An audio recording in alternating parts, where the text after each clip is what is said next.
General risk disclosure. Trading financial instruments, including forex, futures, equities, commodities, and cryptocurrencies, involves significant risk of loss. Trading is not suitable for all investors, as it may result in the loss of your entire investment. Leverage, volatility, and liquidity risks are inherent in these markets. Before engaging in trading, carefully consider your financial situation, experience level, and risk tolerance. You should only invest money you can afford to lose. Forex and futures disclaimer. Trading in the forex and futures markets is highly speculative and carries a substantial risk of loss. The leverage nature of these instruments amplifies gains and losses, potentially leading to substantial financial exposure. This content complies with CFTC Rule 4.41. CFTC Rule 4.41 disclaimer. Hypothetical or simulated performance results have certain inherent limitations. Unlike an actual performance record, simulated results do not represent actual trading. Also, since the trades have not been executed, the results may have under or overcompensated for the impact, if any, of certain market factors, such as lack of liquidity. Simulated trading programs are also subject to the fact that they are designed with the benefit of hindsight. No representation is being made that any account will or is likely to achieve profits or losses similar to those shown. Equities and commodities disclaimer. Equity and commodity trading involves risks associated with market volatility, company-specific factors, and geopolitical events. While stocks and commodities may have a lower leverage factor compared to forex or futures, they can still result in substantial financial losses. Cryptocurrency disclaimer. Cryptocurrencies are speculative and highly volatile instruments. Trading cryptocurrencies involves additional risks, including regulatory uncertainties, security vulnerabilities, and lack of liquidity. Cryptocurrencies are not regulated by most governments or central banks, and their value may be affected by external factors such as news events and market sentiment. Regulatory references. In the United States, this content adheres to the regulatory standards of the Commodity Futures Trading Commission, National Futures Association, and Securities and Exchange Commission. In the European Union, trading practices comply with the European Securities and Markets Authority standards. Global compliance, content aligns with internationally accepted guidelines, but laws vary by jurisdiction. Consult with a licensed professional in your area. Past performance disclaimer. Past performance is not indicative of future results. Any historical results or performance shown in this content are for informational purposes only and do not guarantee future performance. Educational content disclaimer. The information provided in this video is for educational and informational purposes only. It is not intended as investment advice, nor should it be construed as a recommendation to buy, sell, or hold any financial instrument. Always consult with a licensed financial advisor or regulatory authority in your jurisdiction before engaging in trading activities. Alright, I'm gonna split this up into 2 days because I won't be able to fit everything for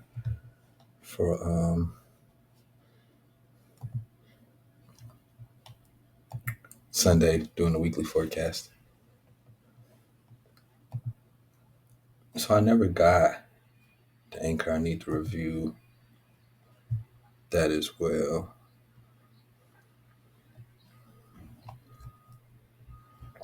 I waited for it Friday too. I was looking for TGIF on Friday, but we just pushed.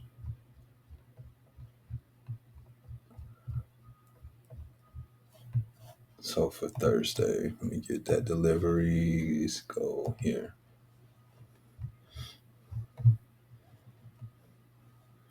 Let's see, Friday we just ran. So here.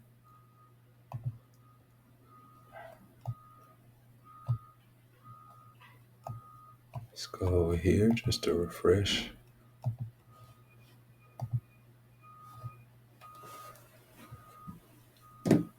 Thursday was CPI. It's like, okay, we could get an anchor. So Wednesday, just even here,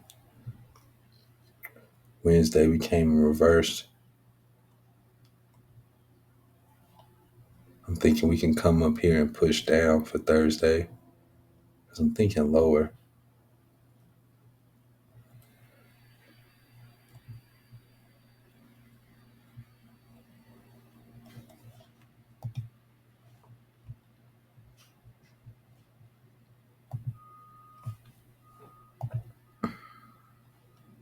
Thursday was the 11th.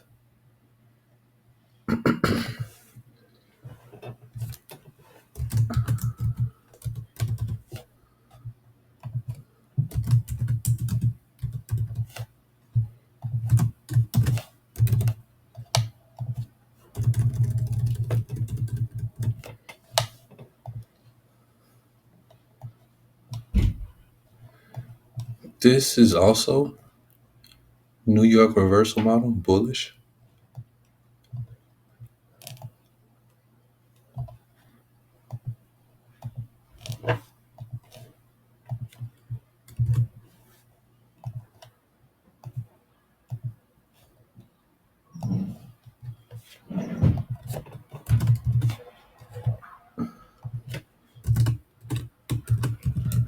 Price came back to run the week high.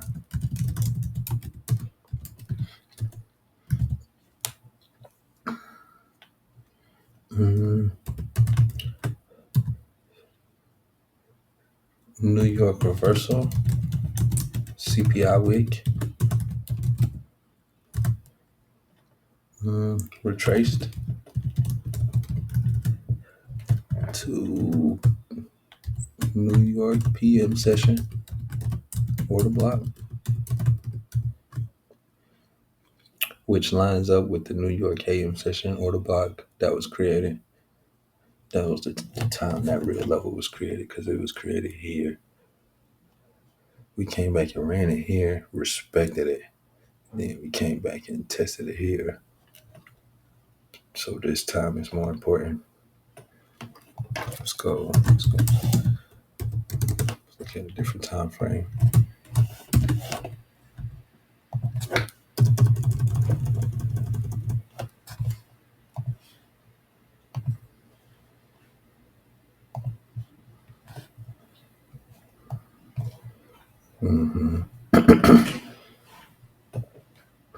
This level, respected here. Did this level take liquidity?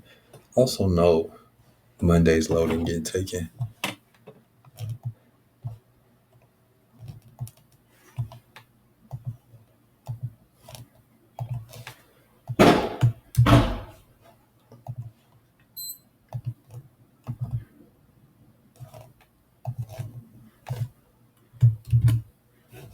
Okay, hold on. This needs to be a space here. I wasn't trying to click that. All right, this. Okay.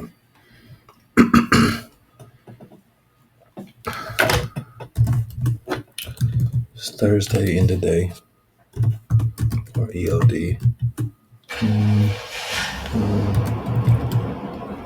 Closed above Wednesday high. See, at that point, I was like, all right, it's just one side and one side and one side. And I'm thinking, okay, maybe Friday we can get a TGIF. And so that's what I waited for on Friday. That didn't happen either, but just boom, boom. So for trading this week, looking for an anchor point for this week, this would have been the anchor point.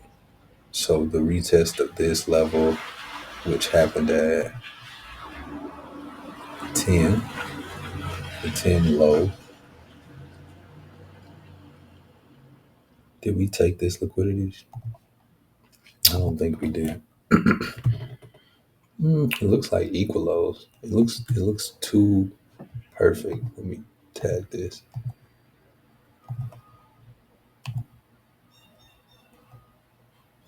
Okay, so this is actually a failure swing. Then we pushed up again, retraced. Textbook trend week.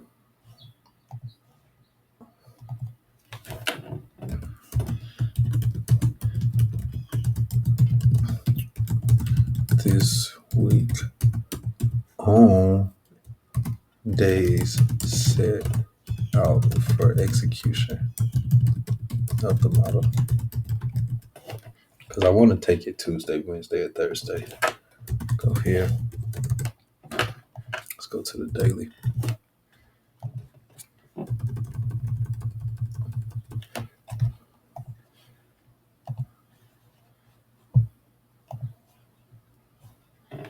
Well, I'm actually kind of glad I'm knocking this out today, because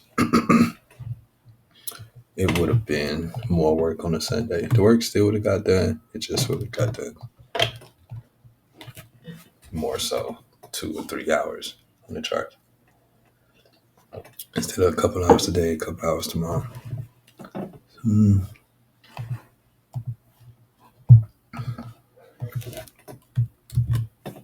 Yeah. Coming right here is like, all right, you know we're just going to take this high. So if you wasn't trading a set specific model and you just discretionary, I think it's going to go up, push a button. I think it's going to go down, push a button. Then it's common sense. You'll be like, all right, CPI, I think we're going to go up because we're disrespecting this order block. But if you working in a system, it's like it doesn't fit the system, so you reject the trade.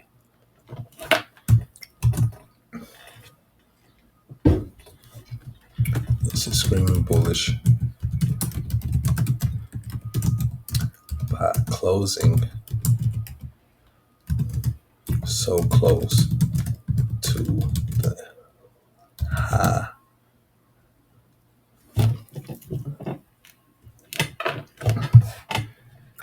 All right, that knocks out NASDAQ. Now we do silver, which has been really good. Let's go for the M15. Hold on, wait. Wrong field.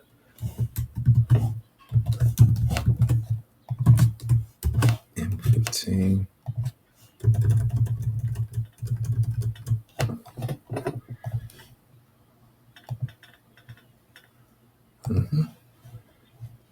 Thursday.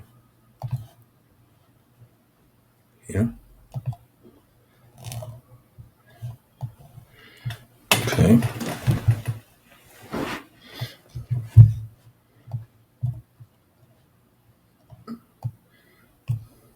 Now, before we do this, let me do the review.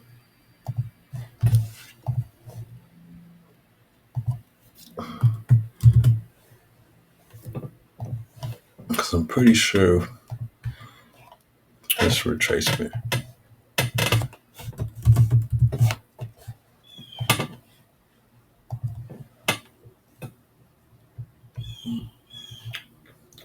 And for next week, like the layout, I kind of updated that as well.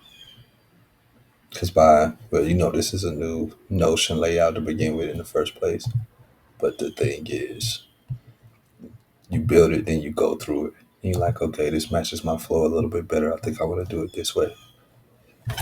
So as it keeps going, it's going to flow a little bit better and better.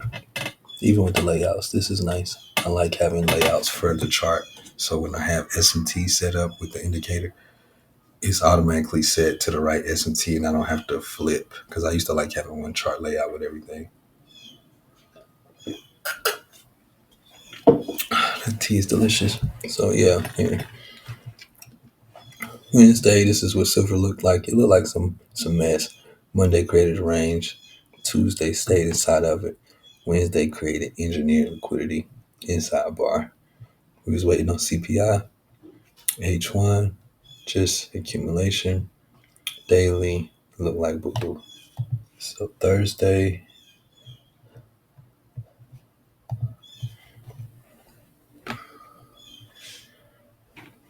yeah, see, I'm put all this up too. Yeah, next week is going to be so much better because this is put up.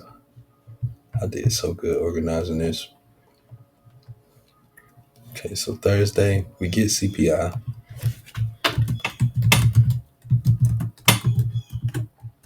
We get a wick.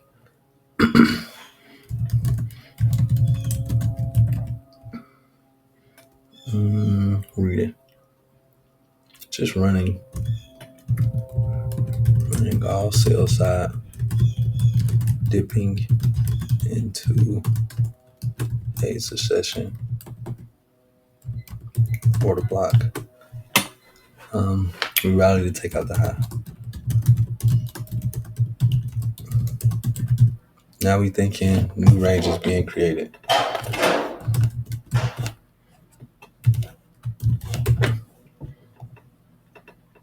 Time frame H1. Let's go here.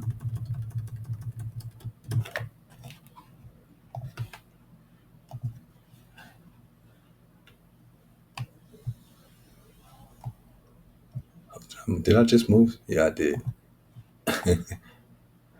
Yep.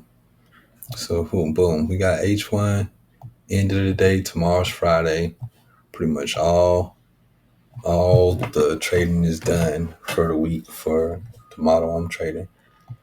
And Monday, Tuesday, inside week. Wednesday, wait for CPI. Wednesday, CPI comes. Boom, we up here. So it's kind of like NASDAQ in the sense of, let me see if I got the picture first. No. It's kind of like NASDAQ in the sense of it's an easy textbook buying week. CPI came. Everybody's kind of chill. And we can chase the moon.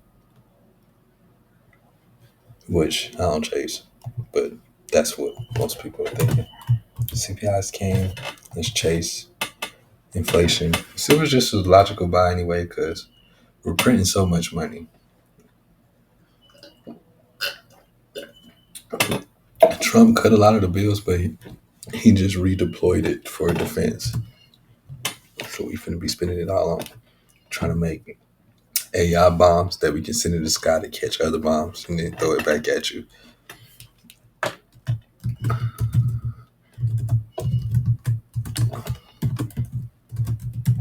Push up, create new highs.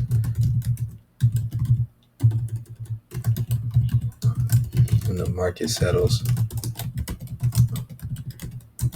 on higher prices for silver. Let's go here. Even when I updated this, I was like, oh, this is redundant having this. And I was like, oh, nah, let me keep it just in case. Because what if it's a different ticker? You never know. It might be a SoFi $1 million trade that I'm going to trade.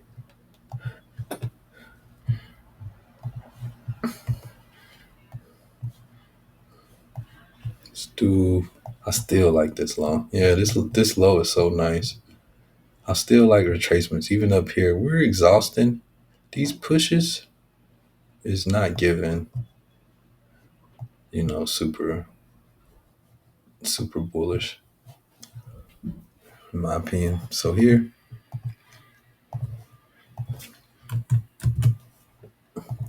in the day, we don't close, but we close towards the high.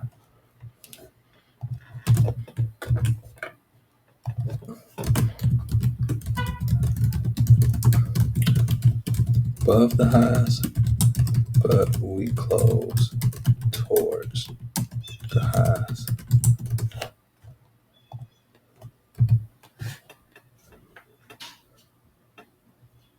And the last one is EU. The oldie but goodie.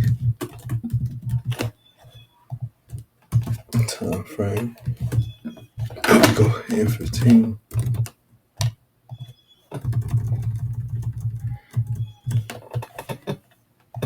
And I should do it separately because it just makes sense. Let's go to Thursday. And it's shorter videos. I don't expect people to watch all of them. CBDR, boom, Thursday. Let's review Wednesday. For the sake of completeness. See, look, these are the days. I wanted Wednesday, Thursday. Didn't happen.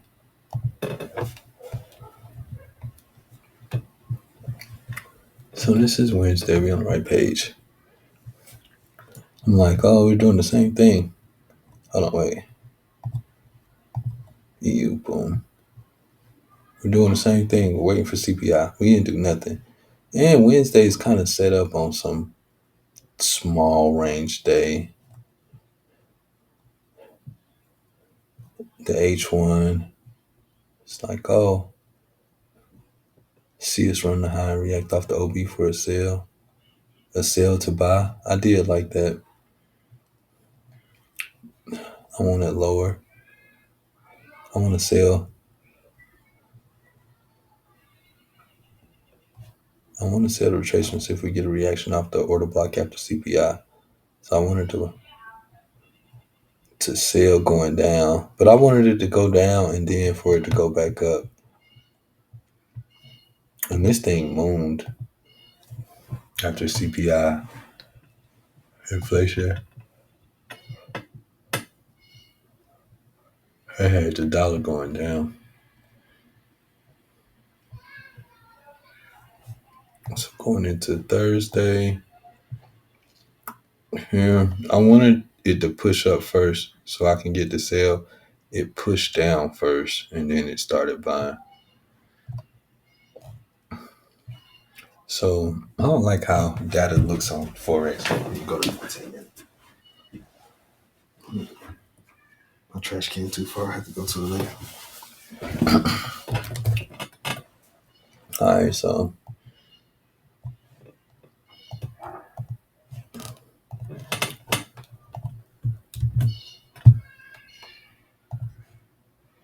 The trading view needs to fix that. It don't look like that on my Forex broker. Y'all need to do better. All y'all charging to put these pictures up on the chart. I should be able to see my data on 15-minute chart on Forex. And I tried different brokers too. They know they wrong for that. All y'all do is do the charts. Can't even see them. Monday. Who does that?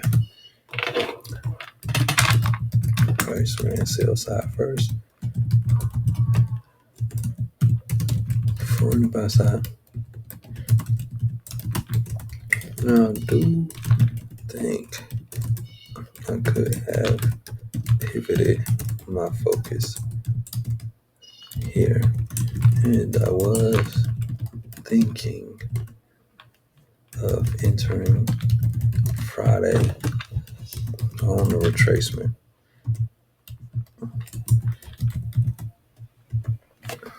Could.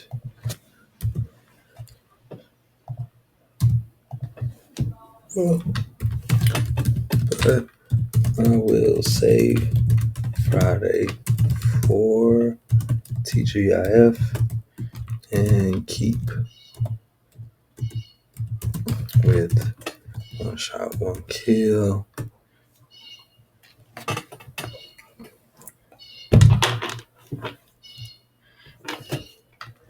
I think the flow will turn around after we run sell side for continuations for buys. So I don't think I missed a good swing entry by waiting on monthly profile time of week and day.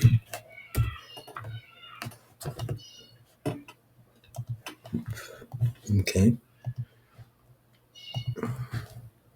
Let's go here. USD time frame H1.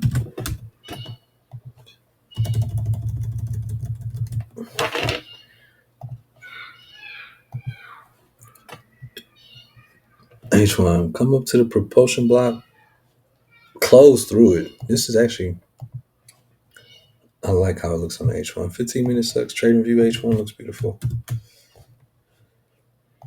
And we go here.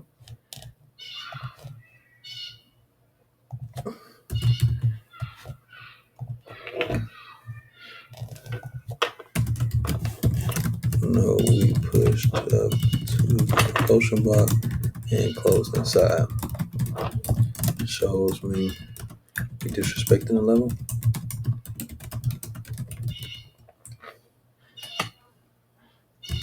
And we could easily see higher prices. Let's go to the daily. Hold on, ticker. EUR, USD, time frame daily.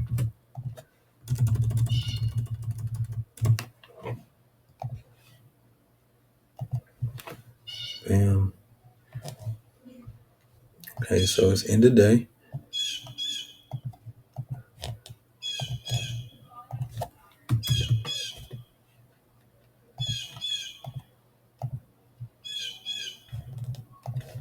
Here.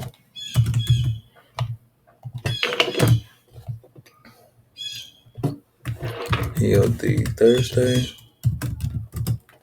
BCSD, the down candle. And set up for higher prices.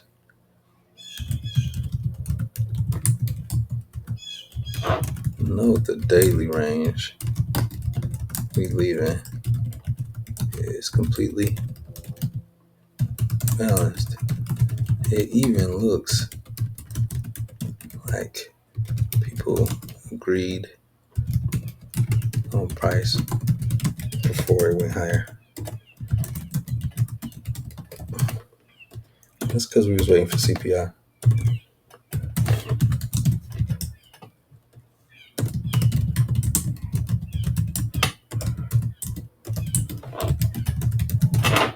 CPI come every month.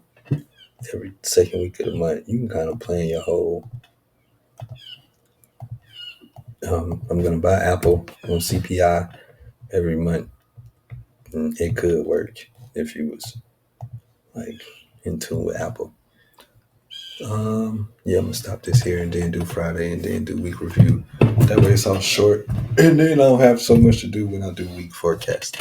Okay.